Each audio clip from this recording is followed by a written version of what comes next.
izinkan saya menyampaikan salam. Assalamualaikum warahmatullahi wabarakatuh. Salam sehat, salam sejahtera bagi kita semua. Saya akan menyampaikan beberapa fenomena yang cukup menarik pada akhir-akhir ini. Jadi COVID-19 itu sebenarnya sudah tidak asing bagi kita karena proses outbreak-nya kasus ini mulai tahun 2019 dan di Indonesia baru meningkat sekitar tahun 2020 awal. Jadi mohon izin saya bisa menyampaikan share screen saya dulu. Sudah terlihat Ibu, Bapak?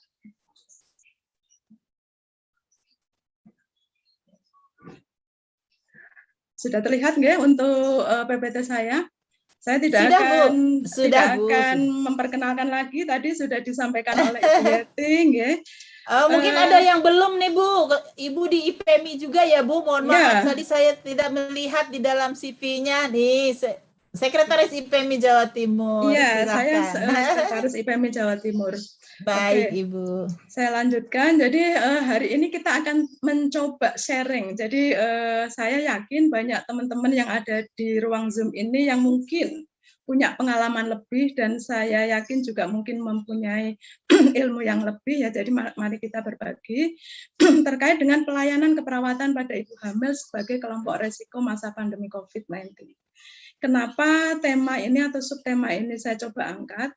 Karena fenomena yang ada saat ini mari kita lihat bersama. Kasus angka kematian ibu di Indonesia itu sebenarnya masih cukup tinggi dan sangat tinggi di Asia Tenggara. Walaupun mungkin tidak nomor 1, tetapi pada beberapa tahun sebelumnya kita pernah nomor 1 di Asia Tenggara. Tetapi angka kematian ibu yang belum sempat turun itu, kemudian tiba-tiba kita dikagetkan pada tahun 2021 ada penambahan dari angka kematian ibu yang sebelumnya sekitar 20%. Ini data di Kabupaten Jember bahwa ternyata penyebab penambahan angka kematian ibu diantaranya adalah COVID-19 sebanyak 33%. Tetapi kalau kita bandingkan dengan provinsi lain atau bahkan di Indonesia, angka ini tidak jauh berbeda. Jadi angka kematian ibu di seluruh Indonesia sampai dengan akhir Mei ada penambahan sekitar 20%. Nah ini cukup mengagetkan. Nah ternyata setelah kita lihat kembali kasus paling banyak untuk penyumbang kematian ibu diantaranya adalah COVID-19. Nah tentunya ini menjadi pemikiran kita bersama dan ini yang kadang terlupakan ya bahwa ternyata COVID-19 juga bisa menyerang pada ibu hamil. Nah kita ingat lagi dulu infeksi ini tadi sudah banyak disampaikan oleh Bu Yati juga terkait dengan dari mana sih asal usulnya. Mungkin saya tidak akan bahas karena ini sudah tahun 2019 dan kita semua sudah paham asal usulnya yang kemudian outbreak di seluruh negara ya, kemudian di Indonesia pada tahun 2019 kita sebenarnya juga sudah ada kasus tetapi kemudian terlaporkan di tahun 2020 dan itu menjadi kasus yang kemudian menyebar begitu cepatnya di Indonesia. Nah, penyebabnya apa? Kita sudah paham betul ya. Jadi ada virus zoonotik berkapsul berdiameter 80 sampai 120. Sebenarnya kalau kita lihat bentuk virusnya cukup bagus, cukup menarik seperti bunga matahari, ternyata virus ini cukup berbahaya dan cukup mematikan ya. Walaupun pada tahun 2019 baik itu di asal virus itu yaitu di negara Cina, terutama di Wuhan, belum banyak dilaporkan terkait dengan ibu hamil yang mengalami COVID-19. Jadi begitu juga di Indonesia. Jadi kasus-kasus untuk ibu hamil itu antara tahun 2019 sampai 2020 itu sangat sedikit dan sangat sedikit terlaporkan ya. Jadi beberapa referensi yang saya baca itu tidak banyak, tidak seperti pada kasus dewasa. Nah, ini siklus hidupnya, bagaimana virus itu masuk ke dalam tubuh, kemudian dia akan bertemu dengan reseptor ACE2, kemudian dari situlah virus itu akan melakukan replikasi dan dia akan berkembang biak dengan cepat untuk masuk ke seluruh tubuh, terutama di sel-sel yang mukosa.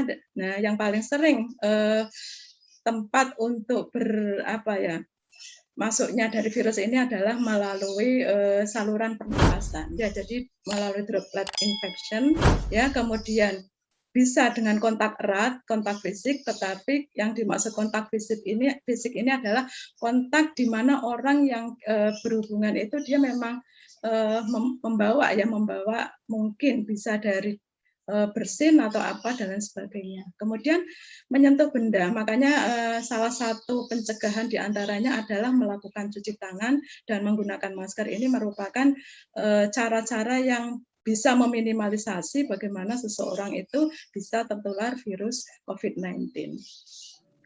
Nah, kemudian virus dapat hidup lebih dari 5 hari pada suhu 22 sampai 25 dan dengan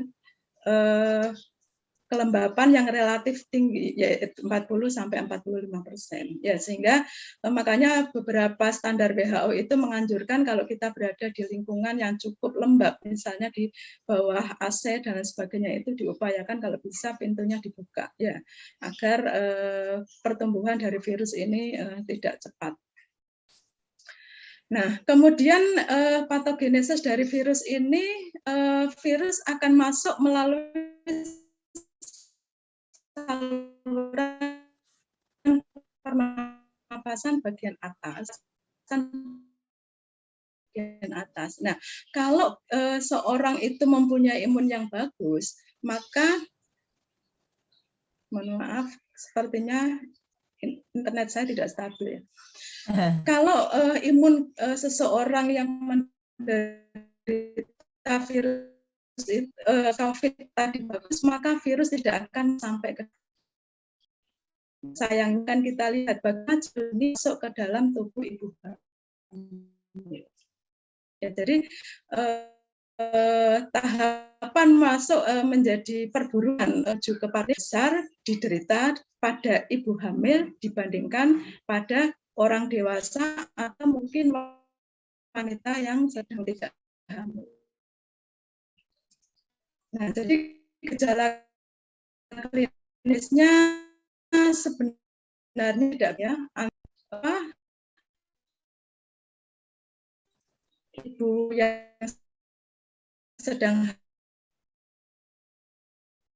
pun dengan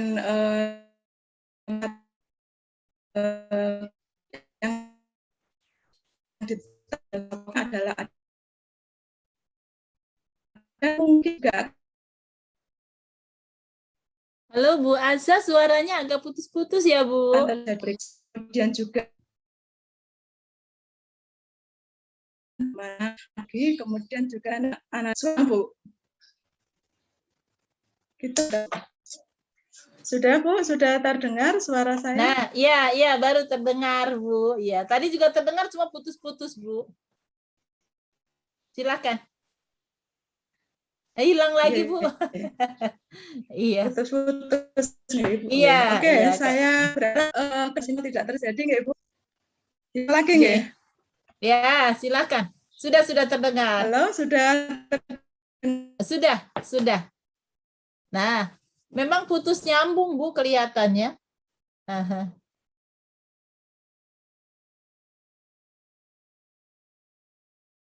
Halo, hilang Bu. Halo Bu Azza. Halo. Kelihatannya Ibu Azza keluar Zoom ya. Atau mungkin mau restart.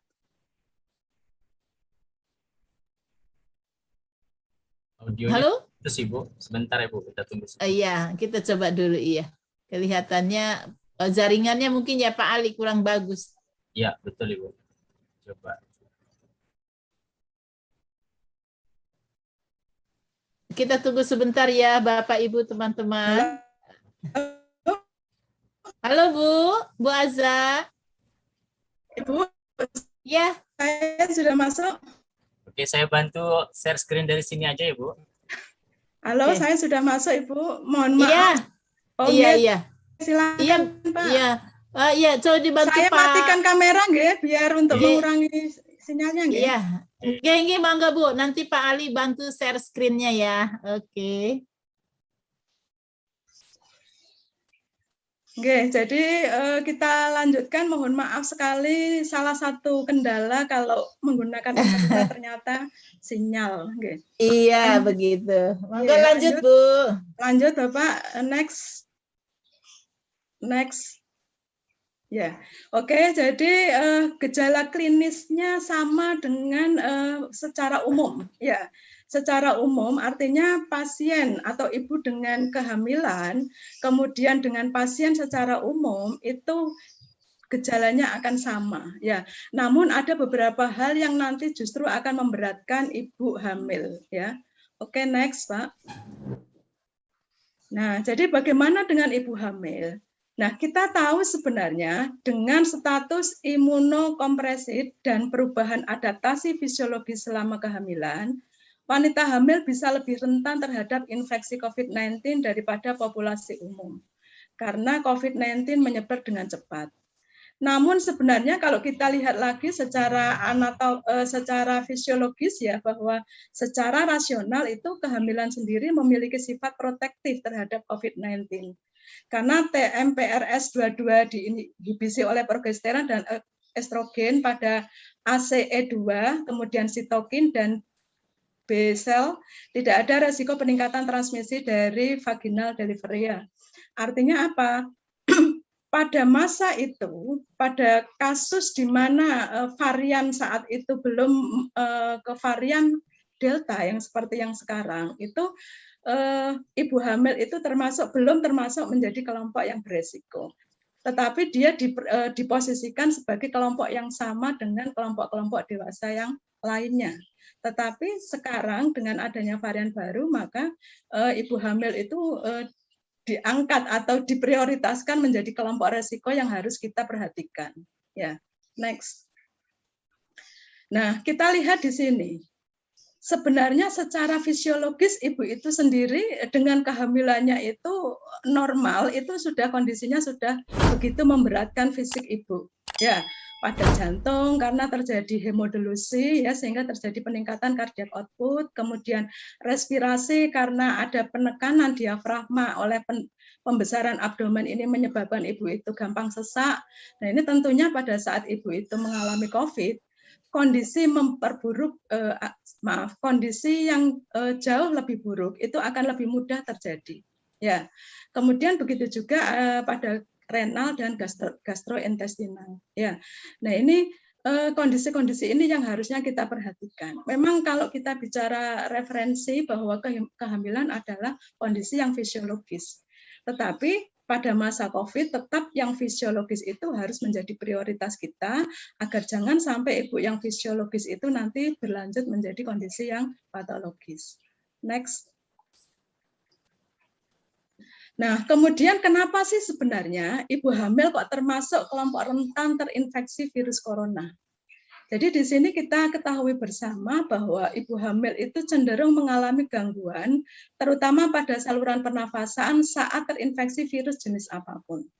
Ya, karena dari struktur tubuhnya pada saat hamil, di mana diafragma tadi akan tertekan ke atas sehingga kapasitas kemampuan paru menampung oksigen juga tidak maksimal. Ini tentunya akan memperberat ibu sehingga biasanya sesak nafas yang dialami ibu itu akan lebih berat ya.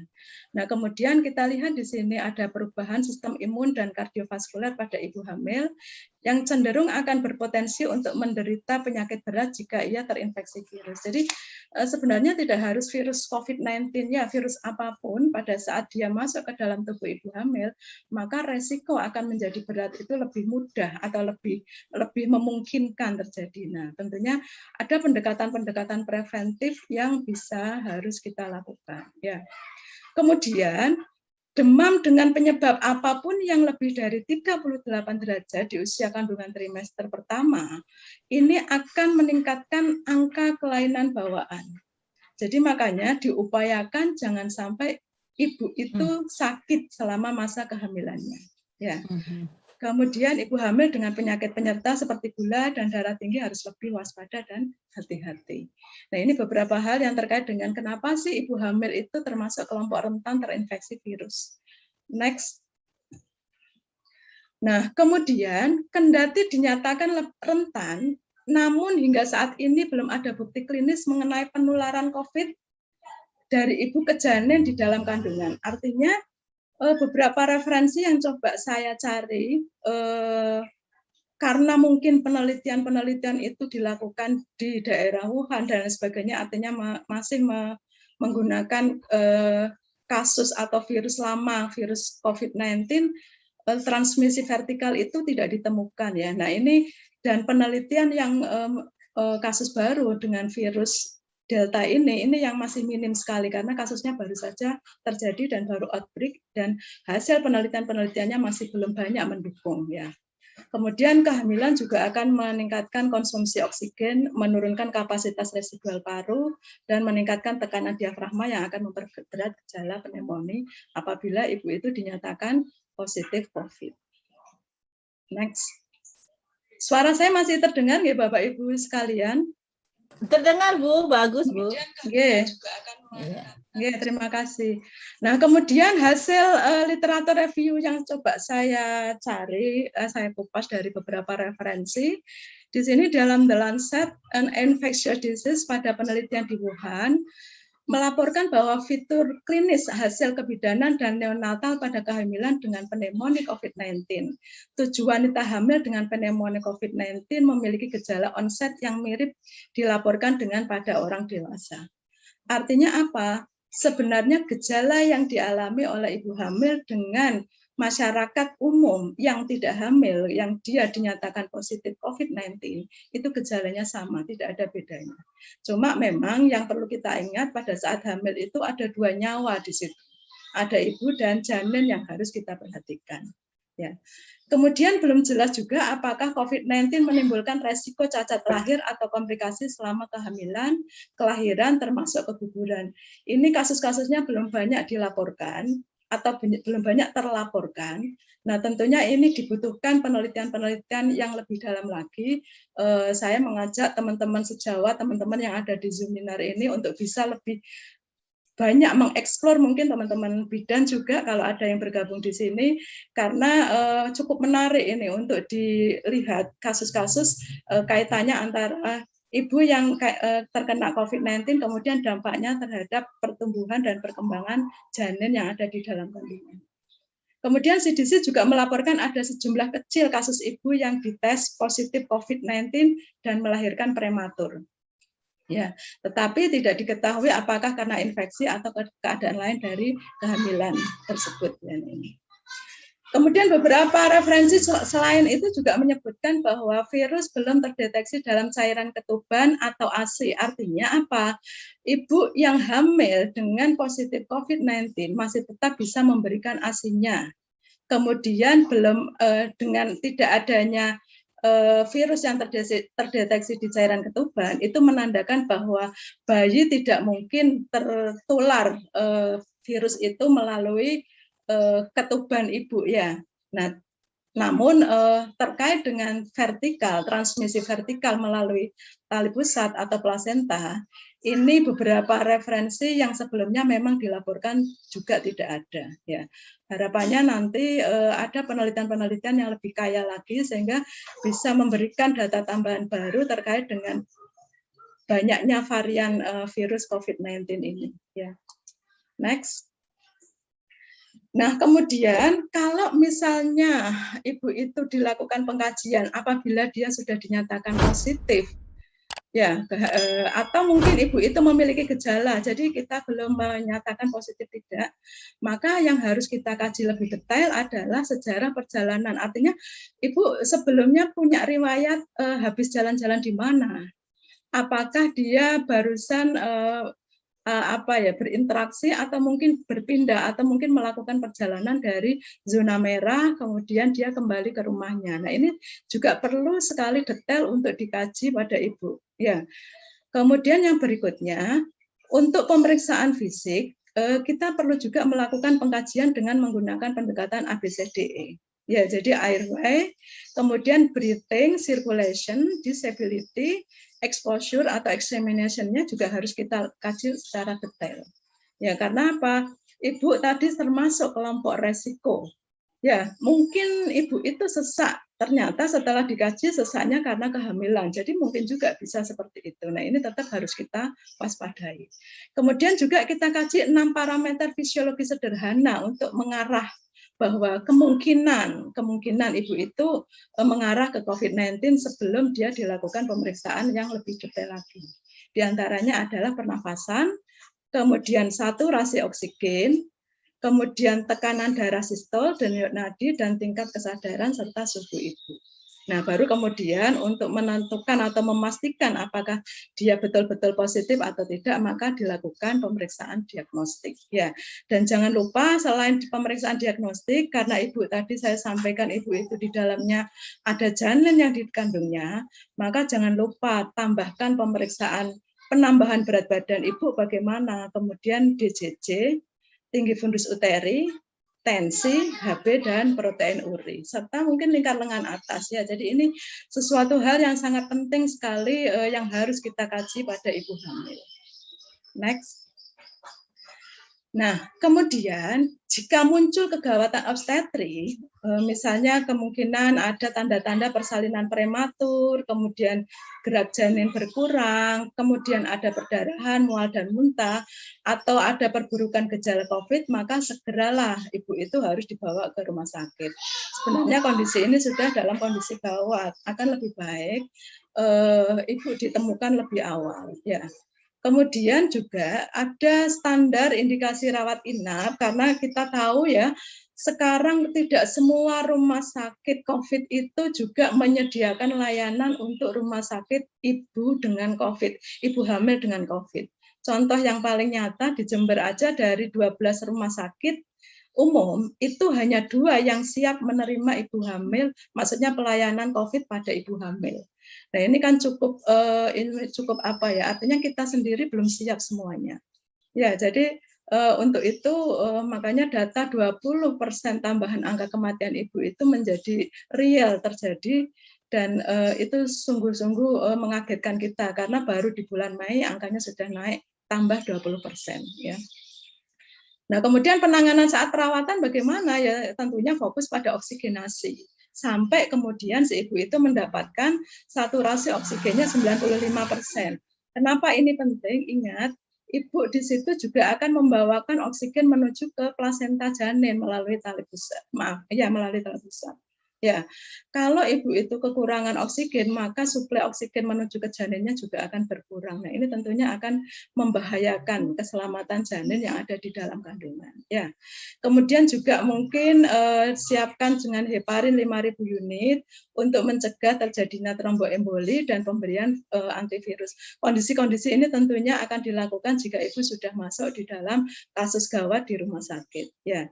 Nah, selain itu apabila ternyata ibu dinyatakan positif tetapi kehamilannya masih kurang dari 22 minggu, maka biasanya akan mendapatkan terapi kortikosteroid untuk mempersiapkan segala kemungkinan yang terjadi, yaitu untuk mematangkan paru. Artinya kalau toh nanti ibu itu melahirkan dalam kondisi prematur, bayi yang dilahirkan itu akan bisa hidup karena tadi dimatangkan melalui pemberian kortikosteroid. Next. Nah, kemudian kapan sih ibu itu harus diterminasi kehamilan? Ya, jadi tentunya kita lihat terminasi kehamilan, kita lihat sesuai indikasi. Artinya masih bisa dipertahankan enggak, baik itu kandungannya maupun status kondisi COVID-nya. Ya, jadi pada kasus ringan atau tidak ada kegawatan obstetrik, maka diupayakan bayi itu tetap dipertahankan. Ya, atau ditunda hingga pasien itu sembuh atau negatif dari COVID-19.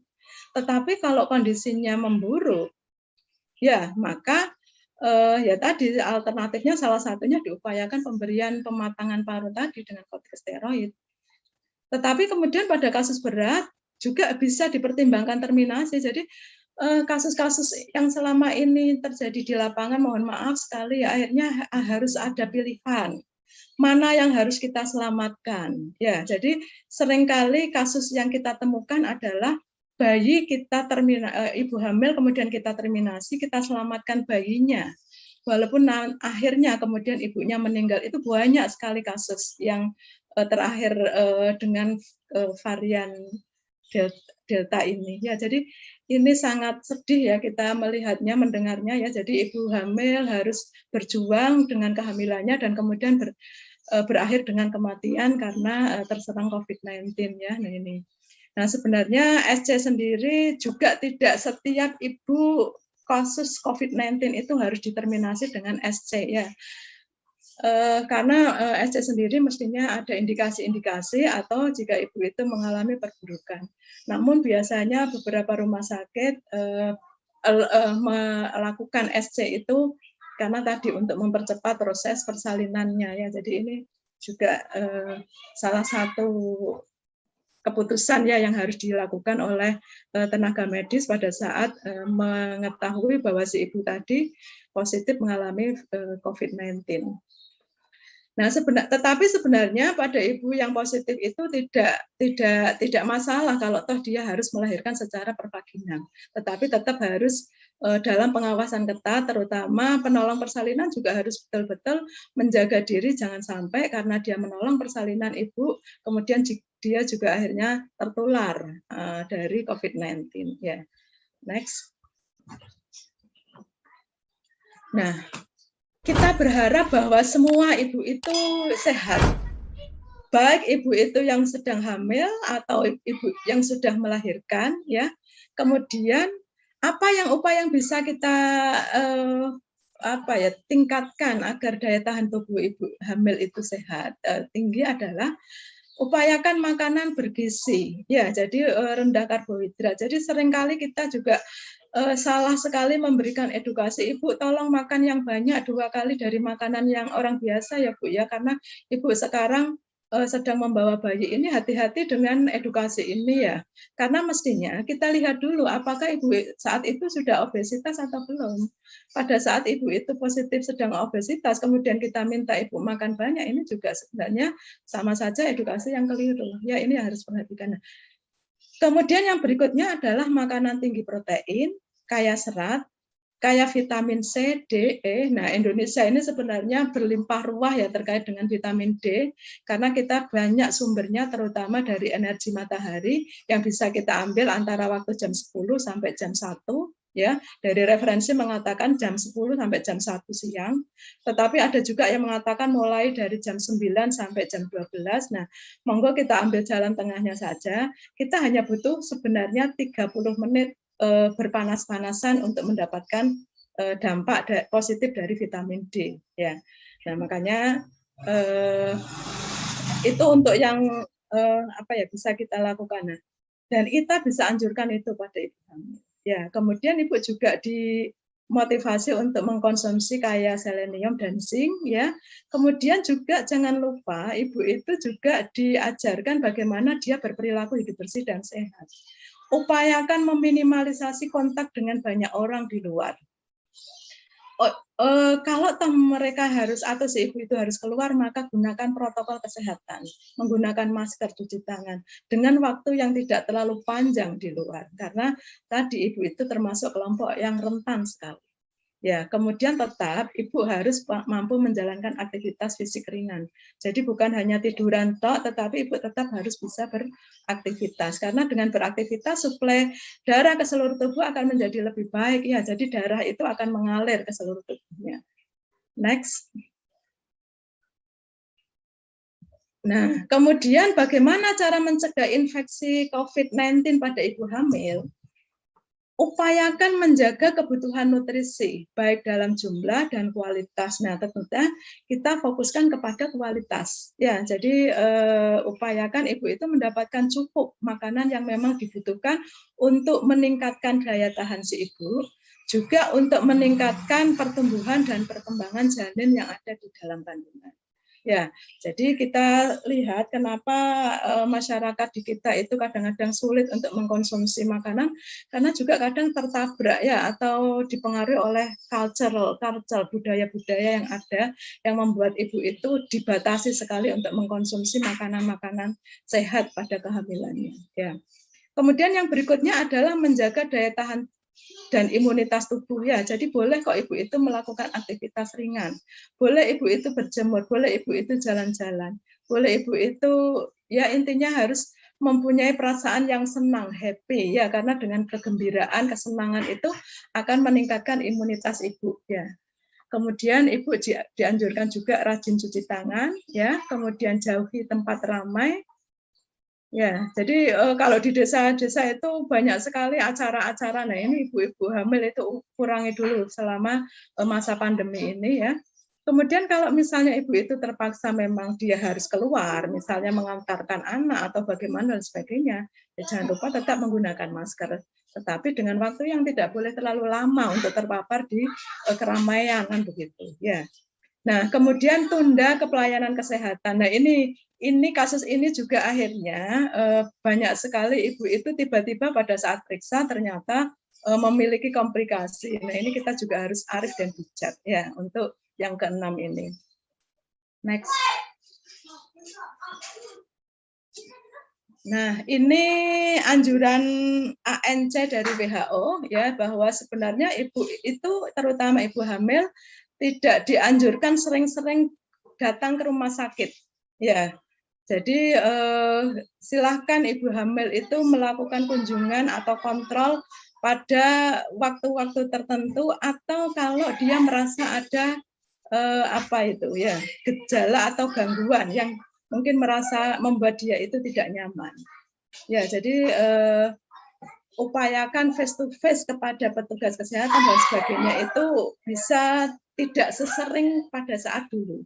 Ya, atau yang biasanya itu kan kita sebenarnya dianjurkan untuk ibu hamil itu ada 6 kunjungan ya, 6 kali kunjungan ya, dulu 4, kemudian berkembang menjadi 6 kali kunjungan, tetapi karena kasus COVID-19 ini ternyata ibu dianjurkan untuk datang ke pelayanan kesehatan sesuai kebutuhan, artinya tidak sesering mungkin ya. Nah, ini sepertinya masyarakat kita juga belum siap, terutama yang ada di wilayah pedesaan.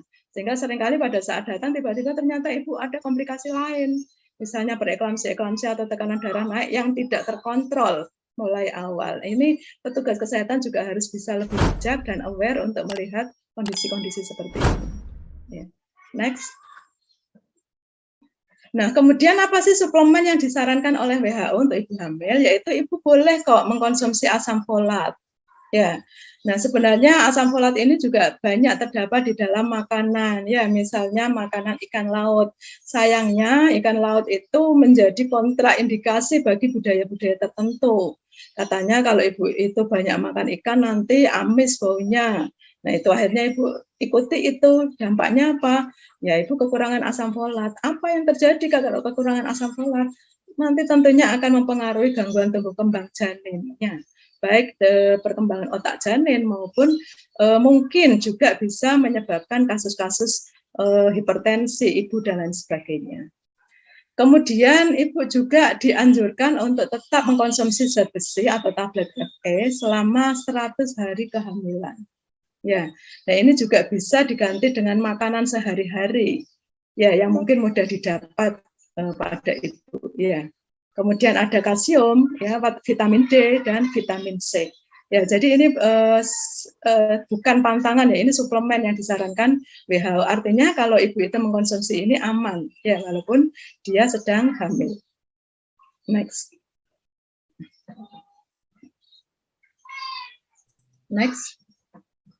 Nah, Ibu Azza mengingatkan waktunya 2 menit lagi ya Bu. Pas ini Bu, sepertinya Ibu. Jadi ini apa yang harus dilakukan Ibu? Di antaranya Ibu melakukan vaksinasi ibu hamil, ya. Jadi penelitian awal di Amerika menyatakan bahwa pemberian vaksin COVID-19 baik yang berasal dari material inactivated virus maupun yang berfungsi sebagai viral vektor tidak berisiko dan sangat aman baik untuk ibu maupun janin hingga setelah dilahirkan. Ya, next.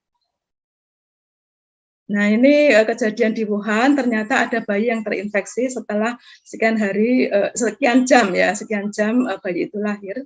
Next. ini beberapa hal yang mungkin bisa dilihat jika ibu hamil, maka ibu harus perhatikan tadi social distancing dan lain sebagainya. Jika ibu mengalami COVID, maka cek apakah COVID-19 itu kehamilan itu memperparah COVID-19-nya atau tidak.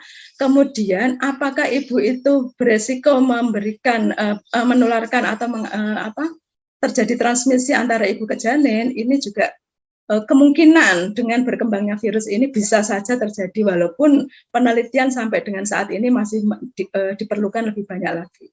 Ya, next. Saya kira mungkin pas Ibu, Bapak Ibu sekalian, terima kasih atas waktu yang diberikan untuk bisa sharing. Mohon maaf apabila ada hal-hal yang kurang berkenan. Saya akhiri, wassalamualaikum warahmatullahi wabarakatuh.